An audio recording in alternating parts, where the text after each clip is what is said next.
রাজধানীর বাড্ডায় বিএনপি নেতাকে গুলি করে হত্যা, জড়িতদের দ্রুত গ্রেফতারের দাবি পরিবারের। হত্যাকাণ্ডের কারণ খতিয়ে দেখছে পুলিশ। ওনার ব্যাপারে এরকম কোনো শত্রু যে ওনার এরকম ভাবে মাইরা থেকে যাইব আমার জানা মতো এরকম নাই। ক্ষোভ, হতাশায় বিষ পান করা 4 জুলাই যোদ্ধা শঙ্কামুক্ত, উন্নত চিকিৎসা পুনর্বাসনের দাবি, সহায়তায় পাশে দাঁড়িয়েছে বিএনপি। যে আমাদের ইমিডিয়েটলি আজকের ভিতরে আমাদের রেফার করতে হবে বিদেশে। তাদের এই গাফিলতির কারণেই তাদের এই সিন্ডিকেটে সাধারণ যারা আহত আছে এরা মনে করেন এই তাদের এই সিন্ডিকেটে ধামা পড়ে যাচ্ছে। আজ বাজারে আসছে নতুন নোট, থাকছে না শেখ মুজিবুর রহমানের ছবি, নকশায় যুক্ত হয়েছে ইতিহাস, ঐতিহ্য, জুলাই অভ্যুত্থান। টাঙ্গাইলের এলেঙ্গা যমুনা সেতু মহাসড়কের কাজ শেষ হয়েছে মাত্র 40%। ঈদে ভোগান্তির সংখ্যা, নিরাপত্তায় বাড়তি প্রস্তুতি। ঈদের যাত্রী চাপ সামাল দিতে সৈয়দপুরে মেরামত হচ্ছে 140 রেলপথ, যুক্ত হবে বিভিন্ন আন্তঃনগর ট্রেন। দিন রাত কাজ করছে কারিগররা। নেত্রকোনার সাদামাটির পাহাড়ে বাড়ছে পর্যটক সমাগম, যাতায়াত অবকাঠামো সংকটে বিড়ম্বনায় ভ্রমণপ্রেমীরা, শিল্পের বিকাশের নানা উৎসব। এবং পাকিস্তানের খাইবার পাখতুনখোয়ায় সামরিক অভিযান, ভারতপন্থী 9 সন্ত্রাসী নিহত, ভারী অস্ত্রশস্ত্র, গোলা বারুদ উদ্ধার। দেখছিলেন শিরোনাম সংবাদ সকালের সঙ্গে আছি আমি আয়েশা বুবলি। এবার বিস্তারিত। রাজধানীর মধ্য বাড্ডায় বিএনপি নেতা কামরুল আহসান সাধনকে গুলি করে হত্যা করেছে দুর্বৃত্তরা। রোববার রাতে গুদারাঘাট এলাকায় ওই হত্যাকাণ্ডের ঘটনা ঘটে। জড়িতদের দ্রুত শনাক্ত করে গ্রেফতারের দাবি জানিয়েছে পরিবার। এদিকে হত্যাকাণ্ডের কারণ খতিয়ে দেখছে পুলিশ। AHML এর রিপোর্ট। রোববার রাতে রাজধানীর মধ্য বাড্ডার গুদারাঘাট 4 নম্বর রোড এলাকার একটি দোকানে বসেছিলেন কামরুল আহসান সাধন। এক পর্যায়ে মাস্ক পরা 2 ব্যক্তি তাকে লক্ষ্য করে এলোপাতাড়ি গুলি করতে থাকে। এতে মাটিতে লুটিয়ে পড়েন সাধন। ফাঁকা গুলি করতে করতে পালিয়ে যায় দুর্বৃত্তরা। পরিবার বলতে ওনার ওয়াইফ আর ওনার বোন, আর নাই কেউ এখানে। না, ওনার ওয়াইফও ওনারাও এরকম কিছু বলে নাই যে কোনো তার এরকম শত্রু আছে মেরে ফেলতে পারে, এরকম কোনো ধারণা তার থেকে আমরা পাইনি। বা আমার সাথেও তো ক্লোজ ছিল বা সবসময় কথা হতো, এরকম কোনো কথা কখনো শুনিনি। ওনার বাড়ি আমাদের বাড়ি এক জায়গায়, আমাদের পাশের গ্রামে ওনাদের বাড়ি, তো সবসময় যোগাযোগ থাকতো আর কি। এমনি ওনার শত্রু থাকতে পারে, আমরা ওইদিকে গেলে দেখতাম, কথা বলতাম, চা খাই চলে আসতাম, কিন্তু শত্রু এমন কিছু দেখি না। এখন এমনও কী কারণে হয়েছে এটা তদন্ত করে পুলিশে এটা জানাবে, এটা তার আমরা কিছু জানি না। গুরুতর আহত অবস্থায় দলীয় নেতাকর্মী ও স্বজনরা তাকে জাতীয় হৃদরোগ ইনস্টিটিউটে নিলে মৃত ঘোষণা করেন চিকিৎসক। হত্যাকাণ্ডের কারণ ও কারা জড়িত সে বিষয়ে নিশ্চিত নয় পুলিশ ও পরিবারের সদস্যরা। উনি অনেক নিরীহ মানুষ আছিল, মানুষের সাথে কোনো সময় উনি করে নাই। আমরা নিজেরা ব্যবসা করতো, ব্যবসা যাইতো আইতো। এই রাজনীতিকে একটু আছে, রাজনীতির সাথে জড়িত, কিন্তু সবার ওনাদের সাথে তো ভালোই সম্পর্ক সবার সাথে। নিহত সাধন গুলশান বিএনপি যুগ্ম সম্পাদক। তিনি পেশায় ডিশ ব্যবসায়ী ছিলেন। এ বিষয়ে মামলা প্রক্রিয়াধীন আছে বলে জানান বাড্ডা থানার পুলিশ। AHML, দেশ টিভি, ঢাকা। বিষপান করা জুলাই আন্দোলনে চোখ হারানো 4 যোদ্ধারা এখন শঙ্কামুক্ত। তারা রাজধানীর শহীদ সোহরাওয়ার্দী মেডিকেল কলেজ হাসপাতালে চিকিৎসাধীন। দীর্ঘদিনেও উন্নত চিকিৎসা নিশ্চিত না হওয়ার পাশাপাশি অবহেলা, হতাশা ও একাকিত্ব থেকে তার এমন সিদ্ধান্ত নেন বলে দাবি করেছে জুলাই শহীদ স্মৃতি ফাউন্ডেশন। এদিকে 4 জনের চিকিৎসার দায়িত্ব নিয়েছেন বিএনপির ভারপ্রাপ্ত চেয়ারম্যান তারেক রহমান। AHML এর রিপোর্ট। নিজেদের ভবিষ্যৎ নিয়ে চরম অনিশ্চয়তা, চিকিৎসার অবমূল্যায়ন, সামাজিক অবহেলা ও নিরাপত্তাহীনতার জেরে বিষপান করেন 4 জুলাই যোদ্ধা। রোববার দুপুরে জুলাই শহীদ স্মৃতি ফাউন্ডেশনের সিওর সঙ্গে উন্নত চিকিৎসা নিয়ে কথা হয় আহতদের। আশ্বস্ত না হয়ে নেন এমন সিদ্ধান্ত যে আমাদের ইমিডিয়েটলি আজকের ভিতরে আমাদের রেফার করতে হবে বিদেশে। তখন স্যার, জুলাই ফাউন্ডেশনের সিও স্যার বলছে যে এটা তো অসম্ভব, এটা হবে না, আমাদের কিছু সময় দিতে হবে। আমরা তখন বললাম যে স্যার দেখেন, আমরা 10 মাস ধরে হসপিটালে পড়ে আসি, তো অনেক সময় দেওয়া হয়েছে, তো এখন আরও সময় চাচ্ছেন। পরে বললাম যে দেখেন 5 মিনিট পর যা হবে সব দায়ভার কিন্তু আপনারা নেবেন। জুলাই আহতদের প্রয়োজনীয় চিকিৎসা দেওয়া হচ্ছে না এমন অভিযোগ করে সিন্ডিকেটের কারণে উন্নত সুচিকিৎসা থেকে বঞ্চিত হচ্ছেন তারা। মানে সিন্ডিকেটের যারা আছে তারা সুস্থ হয়েও ওইখানে ভর্তি আছে, পার্সোনাল গেস্ট হাউস বানায় নিয়েছে, ডক্টর তাদের কথায় উঠে বসে। তাদের এই গাফিলতির কারণেই তাদের এই সিন্ডিকেটে সাধারণ যারা আহত আছে এরা মনে করেন এই তাদের এই সিন্ডিকেটে ধামাচাপা পড়তেছি আমরা। এদিকে বিষ পান করা 4 জুলাই যোদ্ধার চিকিৎসার সার্বিক দায়িত্ব নিয়েছেন বিএনপির ভারপ্রাপ্ত চেয়ারম্যান তারেক রহমান। আমরা বিএনপি পরিবার সেলের মাধ্যমে তাদেরকে এই চিকিৎসা সহায়তা দেওয়ার কথা বলা হয়েছে। সার্বিক খোঁজ খবর নিতে হাসপাতালে যান বিএনপির সিনিয়র যুগ্ম মহাসচিব অ্যাডভোকেট রুহুল কবির রেজভী। গণ অভ্যুত্থানে চোখ হারানো 4 জন এবং তাদের পরিবারের প্রতি তারেক রহমানের পক্ষ থেকে সহমর্মিতার বার্তাও পৌঁছে দেন তিনি। বর্তমানে শহীদ সোহরাওয়ার্দী হাসপাতালে চিকিৎসাধীন 4 যোদ্ধা শঙ্কামুক্ত। এইচ হিমেল, দেশ টিভি, ঢাকা। আজ থেকে বাজারে আসছে নতুন নোট। এবার নতুন এ নোটে থাকছে না শেখ মুজিবুর রহমানের ছবি। বাংলাদেশের ইতিহাস ঐতিহ্যের সঙ্গে নতুন নোটের নকশায় যুক্ত হচ্ছে জুলাই অভ্যুত্থানের গ্রাফিতি। প্রথমে 3টি নোট পাওয়া গেলেও পর্যায়ক্রমে মিলবে চলমান 9টি নোটই। M A আজিমের report. জুলাই অভ্যুত্থানের পর থেকেই শহীদ আবু সাঈদ ও মুগ্ধর ছবি সম্বলিত নতুন নোটের ছবি ঘুরছে সামাজিক যোগাযোগ মাধ্যমে। এরই মধ্যে বাংলাদেশ ব্যাংক জানিয়েছে 26 মে থেকে বাজারে নতুন নোট ছাড়া হচ্ছে। নতুন নোটে থাকছে না শেখ মুজিবুর রহমানের ছবি, তবে স্থান পাচ্ছে দেশের ইতিহাস ঐতিহ্য ও জুলাই অভ্যুত্থানের গ্রাফিতি। কোনো স্পেসিফিক ব্যক্তির ছবি থাকবে না, থাকবে গ্রাফিতির ছবি থাকবে। এবং গ্রাফিতির মধ্যে যখন কিছু পরিচিত মুখ আন্দোলনে যারা আমাদের মনের ভিতরে গেঁথে আছে কয়েকজনের ছবি, আবু সাঈদ, মুগ্ধ, আরও বেশ কয়েকটা ছবি আমরা সবসময় মনের মধ্যে গাঁথাই। 2 টাকা থেকে 1000 টাকা পর্যন্ত 9টি নোটই আসবে বাজারে, তবে প্রথমে পাওয়া যাবে 3টি। মোট 1 থেকে 2000 কোটি টাকা ছাপানো হবে ধাপে ধাপে। 2 টাকা থেকে 1000 টাকা পর্যন্ত মোট 9 প্রকারের 9টি ডিনোমিনেশনের নোটই বাজারে আসছে। এর মধ্যে সবগুলো ছাপানোর উদ্যোগই গ্রহণ করা হচ্ছে, সবগুলো চলমান আছে, কিন্তু সবগুলো নোট একসাথে বাজারে আসবে না। বর্তমান বাজারে চলমান মুদ্রার পরিমাণ 1,52,000 কোটি টাকা। ছাপানো অবস্থায় আছে আরও প্রায় দ্বিগুণ।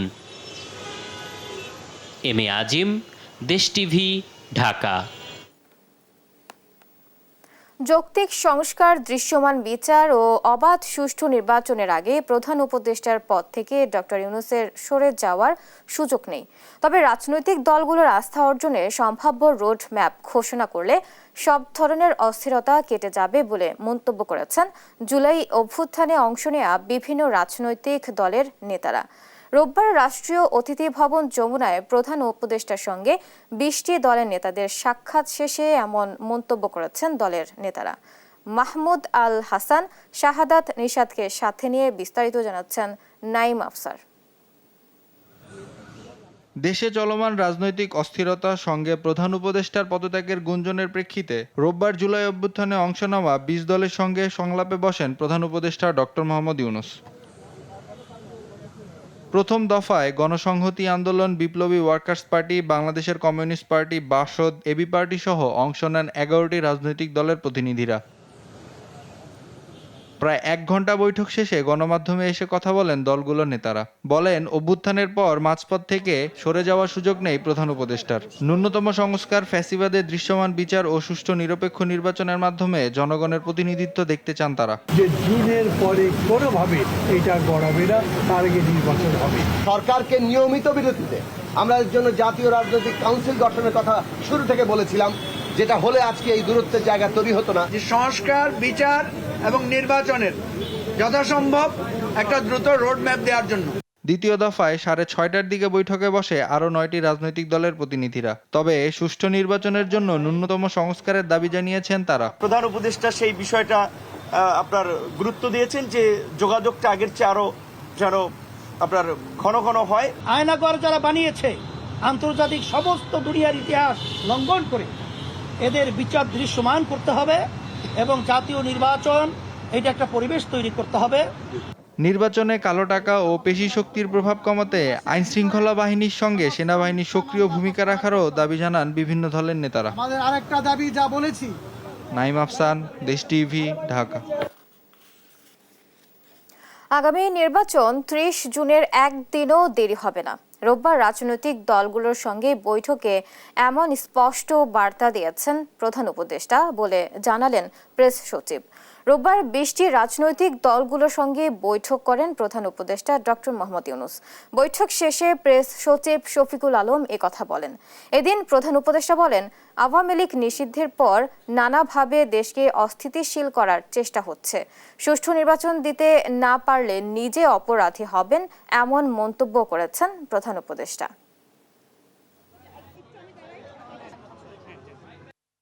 কোট করছি উনি যেটা বলেছেন, আওয়ামী লীগকে নিষিদ্ধ করার সঙ্গে সঙ্গে আর একটা যুদ্ধ পরিস্থিতি তৈরি হয়েছে দেশের ভিতরে এবং বাইরে, যাতে আমরা এগোতে না পারি, যাতে সব কিছু কলাপস হয়ে যায়, আবার যাতে গোলামিতে ফেরত যাই।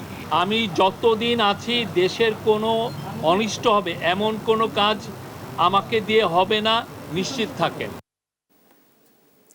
জনগণকে অন্ধকারে ও রাজনৈতিক দলকে অনিশ্চয়তায় রেখে কোনো পরিকল্পনা টেকসই ও কার্যকর হবে না বলে মন্তব্য করেছেন বিএনপির ভারপ্রাপ্ত চেয়ারম্যান তারেক রহমান।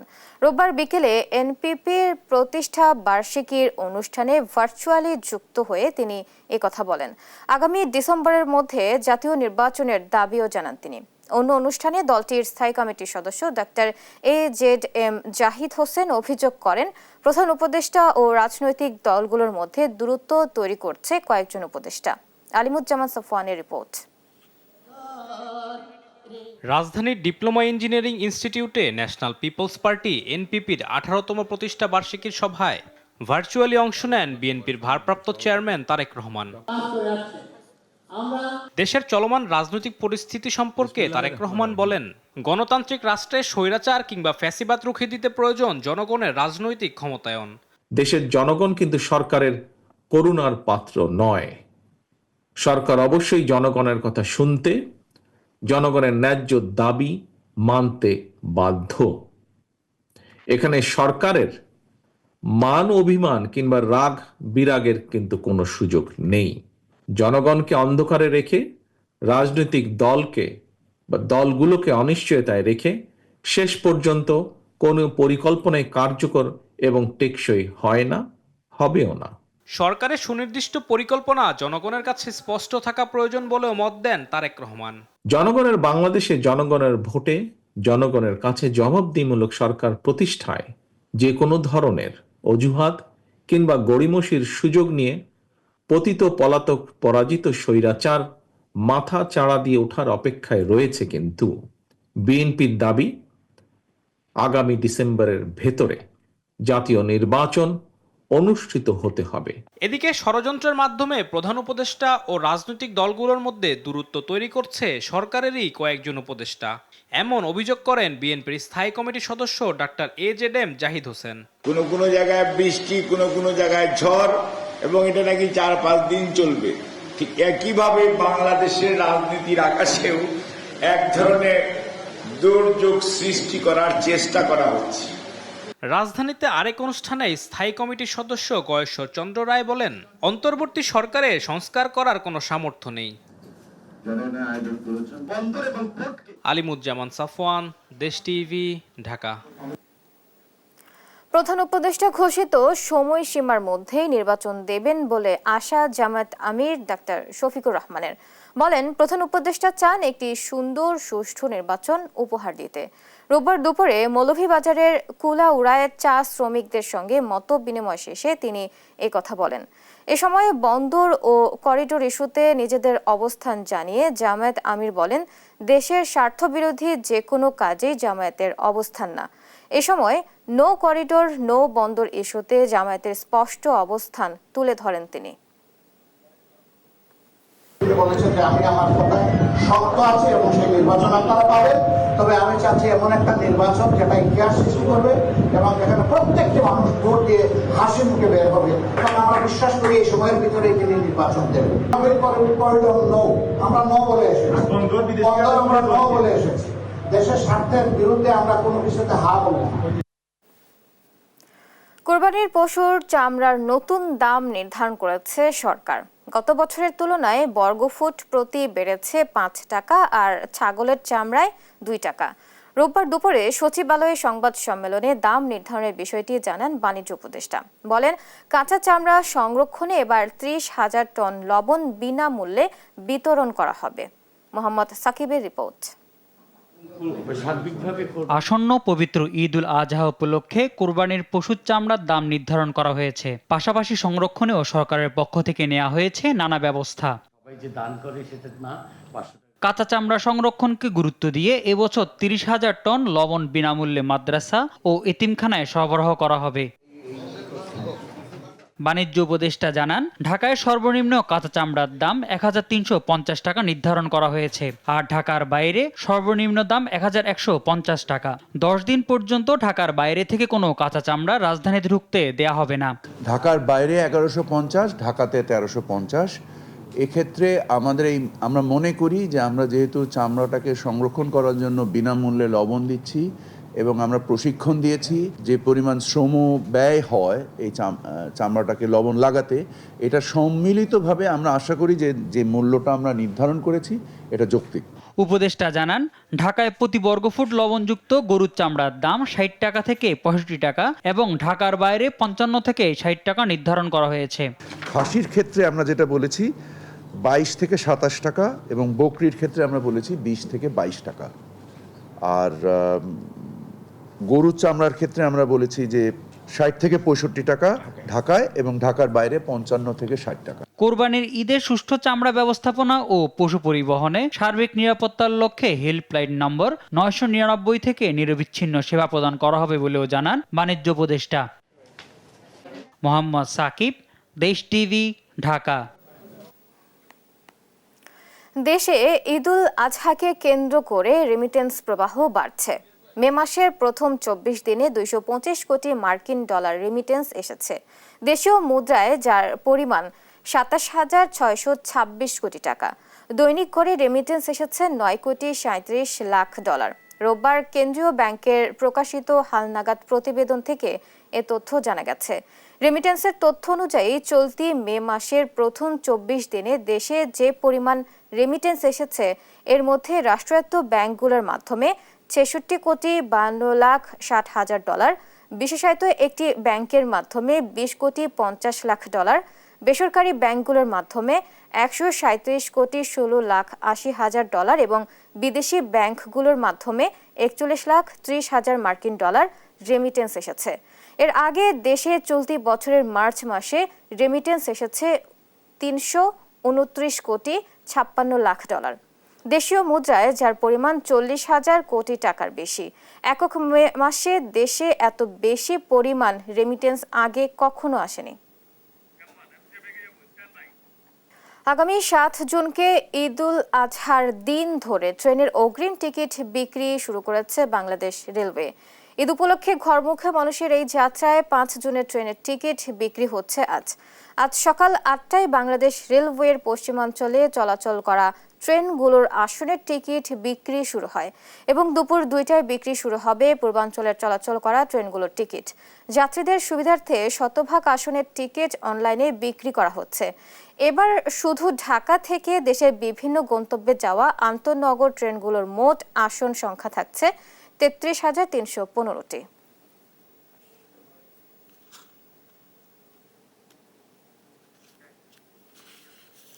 সাসেক 2 প্রকল্পের আওতায় ঢাকা টাঙ্গাইল যমুনা সেতু মহাসড়কে প্রায় 4 বছরে মাত্র 40% কাজ শেষ হয়েছে।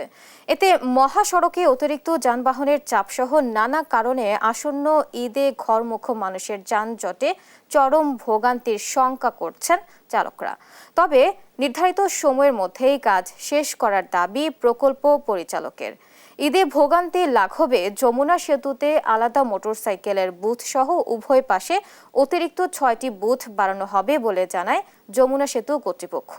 অভিজিৎ ঘোষের তথ্য ছবিতে জানাচ্ছেন আব্দুল্লাল মারুফ। সাসেক 2 প্রকল্পের আওতায় টাঙ্গাইলের এলেঙ্গা থেকে যমুনা সেতু পর্যন্ত ফেজ 5 অংশে 4 বছরে কাজ শেষ হয়েছে মাত্র 40%। ঢাকা টাঙ্গাইল যমুনা সেতু মহাসড়ক দিয়ে উত্তরাঞ্চলের 23 জেলার লাখ লাখ মানুষ চলাচল করে। আসন্ন ঈদে 4 লেনের কাজ শেষ না হওয়ায় কয়েক গুণ বেশি যানবাহনের চাপ সহ নানা কারণে চরম ভোগান্তির শঙ্কা করছেন চালকরা। রাস্তা তো কাবল হইতেছে, এত দেরি করে কাজ করে এভাবে করে গাড়াগাড়ি রপ্তানি দিকটা তো মনে করেন জামে ঘন্টার পর ঘন্টা খাড়া থাকুন নাকি। বছরের পর বছর তো কাজগুলো আটকে রাখতেছে, এই কারণে আমাদের একটু ভোগান্তি হচ্ছে। কাজ যদি দ্রুত করতো তাহলে আমাদের জন্য সুবিধা হতো। ঠিকাদারে কোনো কাজ করতেছে না, আর কাজ করলে তো এত তাড়াতাড়ি কাজ হয়ে যেত। 2021 সালে শুরু হওয়া কাজ 2025 সালের মধ্যে শেষ হওয়ার কথা, কিন্তু এখনো বেশিরভাগ কাজ বাকি। তারপরও ঈদে ভোগান্তি লাঘবে 4 লেনের সুবিধার কথা বলছেন প্রকল্পের কর্মকর্তারা। 4 লেন নিশ্চিত থাকবে এবং সাথে কিছু বাসবে আছে, যে বাসবেগুলো আমরা হলো যে ঈদের আগে আমরা কমপ্লিট করে দেবো। আমাদের লোকজন অক্লান্ত পরিশ্রম করতেছে যাতে কোনো ধরনের কোনো জ্যাম এবং হলো যে কোনো সমস্যা না হয়।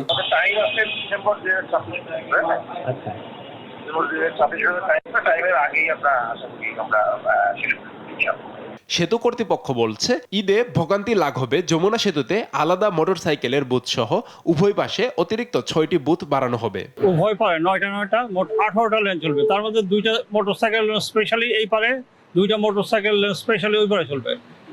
এই 18টা লেনে আমাদের গাড়ি চলাচল করবে। স্বস্তিদায়ক ঈদযাত্রা করতে 65 কিলোমিটার মহাসড়কে প্রায় 650 পুলিশ ছাড়াও স্বেচ্ছাসেবীরা দায়িত্ব পালন করবে বলে জানায় পুলিশ। আমাদের প্রায় 600-র অধিক সদস্য এই মোতায়েনের সাথে যুক্ত থাকবে এবং আমরা মোবাইল টিম রাখবো, আমাদের পিকেট টিম থাকবে।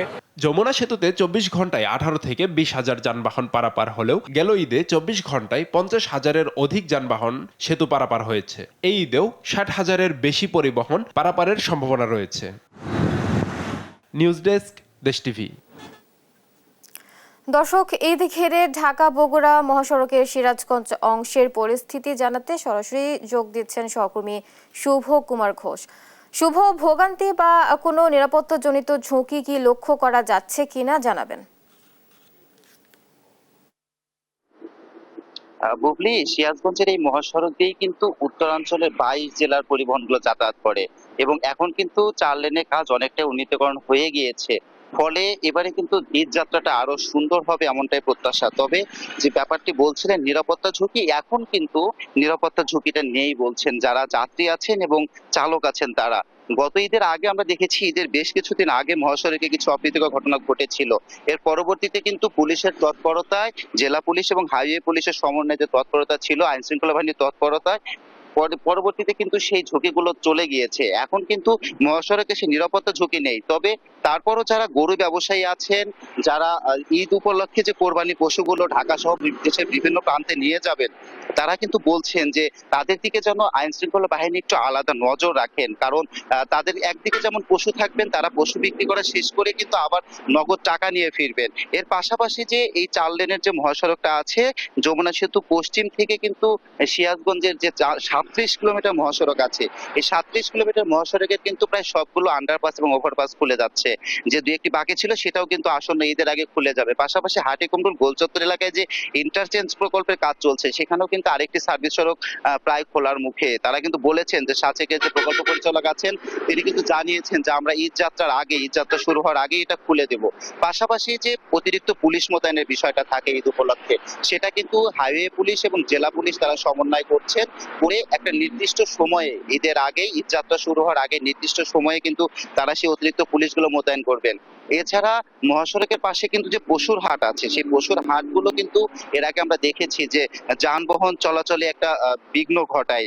এবারে কিন্তু তারা বলছেন, যারা হাইওয়ে পুলিশ এবং কর্তৃপক্ষ আছেন তারা কিন্তু বলছেন যে মহাসড়কের পাশের যে পশুর হাটগুলো আছে সেগুলোকে একটু নিয়ন্ত্রণে রাখা হবে, যেন সেগুলো একটু দূরে থাকে মহাসড়ক থেকে এবং সেখান থেকে কোনো পশুবাহী যানবাহন যেন মহাসড়কে প্রতিকূলতা সৃষ্টি করতে না পারেন, সেই বিষয়গুলো তারা নজরে রাখবেন। আমরা একটু সার্বিক পরিস্থিতি নিয়ে কথা বলবো হাইওয়ে থানা পুলিশের সার্জেন্ট একেএম ফয়সালের সঙ্গে। আপনি একটু আমাদেরকে জানাবেন যে এবারে ঈদ যাত্রা নিয়ে আপনাদের কি কি প্রস্তুতি রয়েছে? আসসালামু আলাইকুম, ধন্যবাদ আপনাকে। এবারের আসন্ন পবিত্র ঈদুল আজহা উপলক্ষে আমাদের হাইওয়ে পুলিশ বগুড়া রিজিয়নের সুযোগ্য এসপি মহোদয় নেতৃত্বে আমাদের হাটিকুমরুল হাইওয়ে থানা থেকে অনেকগুলো কার্যক্রম গ্রহণ করা হয়েছে। আমাদের জেলা পুলিশের সাথে সমন্বয় করা হচ্ছে। সকল কার্যক্রমে তাদের সহায়তা এবং আমাদের একনিষ্ঠ প্রচেষ্টার মাধ্যমে কার্যক্রমগুলো চলমান আছে। এবং আমাদের যে সাসেক্সের যে রোডগুলো আছে, আমাদের ইন্টারচেঞ্জ এগুলো হচ্ছে যত আন্ডারপাস ওভারপাস আছে এগুলো আশা করছি ঈদের আগেই সবগুলো খুলে দেওয়া হবে এবং ঈদ যাত্রাটা নির্বিঘ্ন হবে।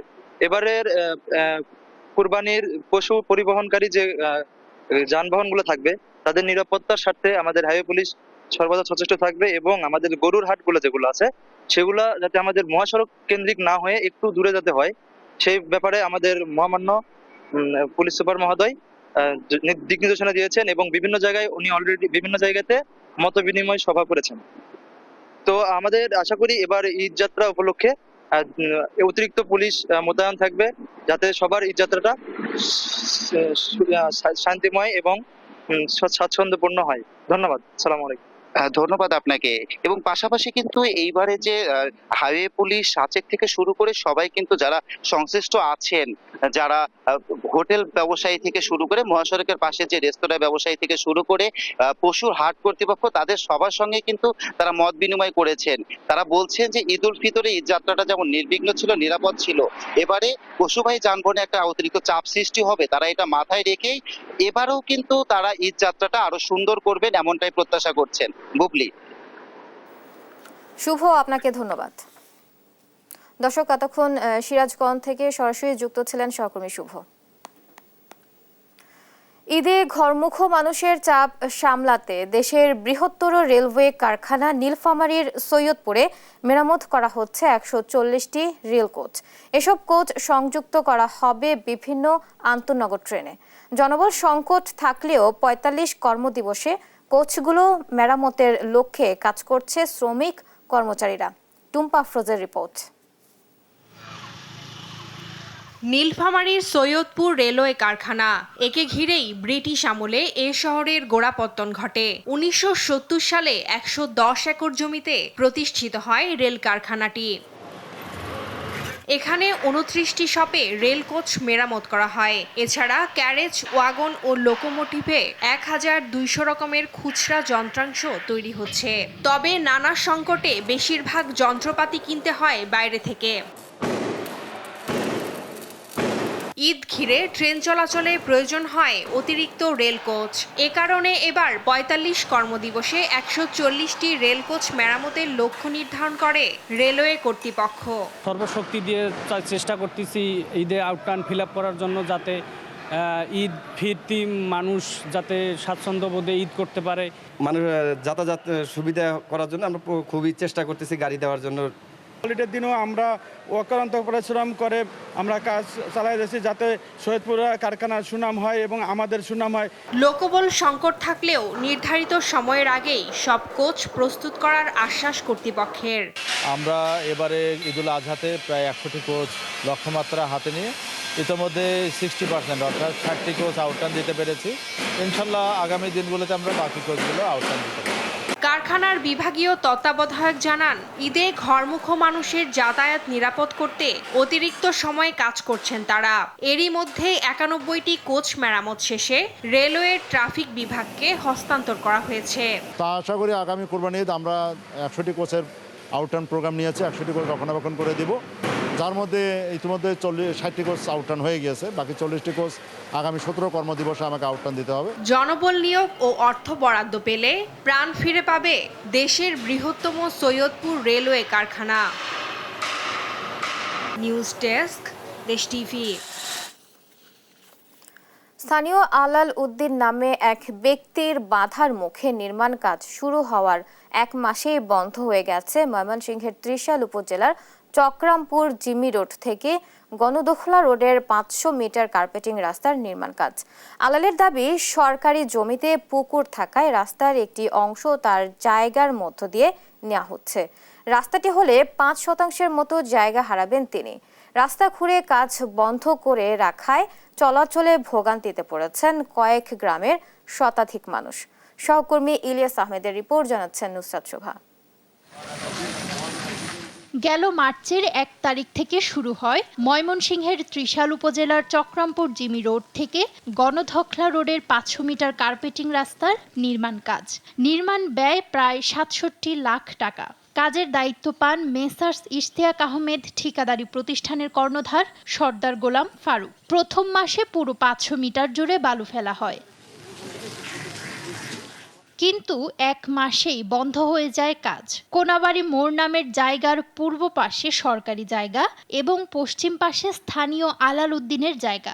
সরকারি জমিতে পুকুর থাকায় এই অংশের পুরো রাস্তা স্থানীয় আলাল উদ্দিনের জায়গার মধ্যে পড়ে। রাস্তাটি হলে 5% মতো জায়গা হারাবেন তিনি।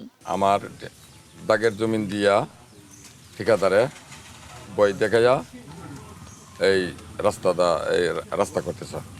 তবে সরকারি রাস্তা নির্মাণে নিজের জায়গা দিতে রাজি নন আলাল, তাই নির্মাণ কাজে বাধা দেন তিনি। তবে ঠিকাদার বলছেন জমি জমা নিয়ে দুপক্ষের বিরোধের কারণে রাস্তার কাজ বন্ধ রয়েছে।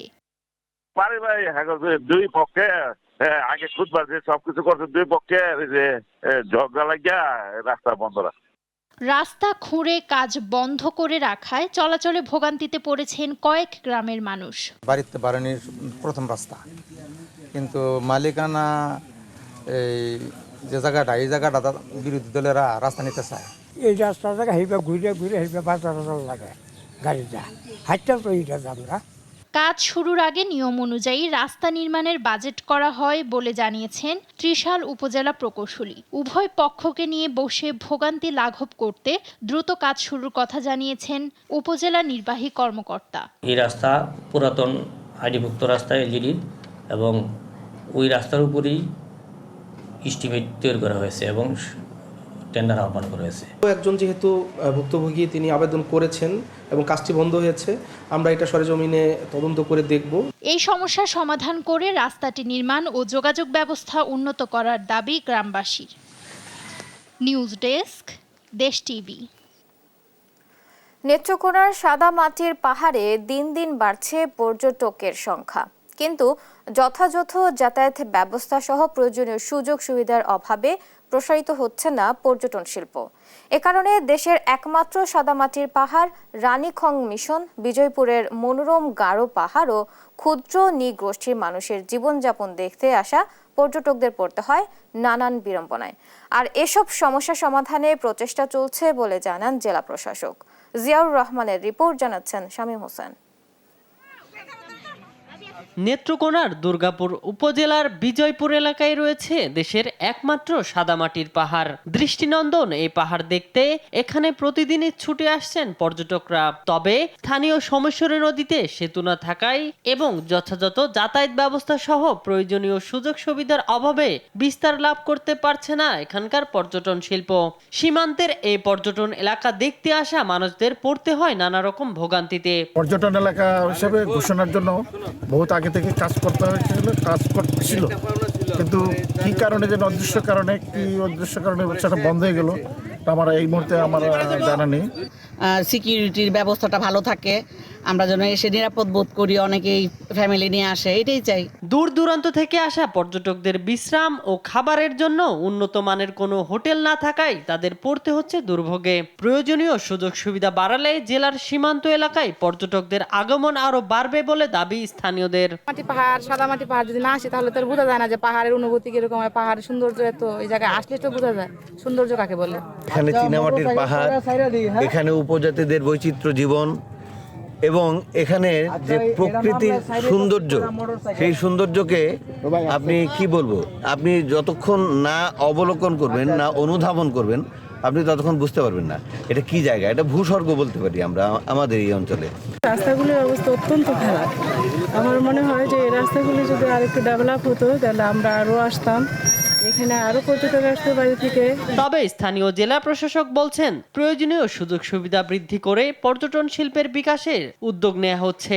সমস্যা সমাধানে সংশ্লিষ্ট দপ্তরে যোগাযোগ করা হয়েছে বলেও জানান তিনি। এই জায়গাগুলোতে আমরা বলতে সুযোগ সুবিধা বলতে যদি আমরা অন্ততপক্ষে যারা দর্শনার্থী থাকে তাদেরকে রিফ্রেশমেন্টের ব্যবস্থা করা, তারপরে ভালো রেস্তোরাঁ থাকা, এগুলো করে দিতে পারলে জনগণ আরো বেশি আসবে, উৎসাহিত হবে। সোমেশ্বরী নদীতে সেতু নির্মাণ সহ প্রয়োজনীয় ব্যবস্থা গ্রহণ করা হলে বাড়বে পর্যটকদের আগমন, এমনটাই প্রত্যাশা স্থানীয়দের।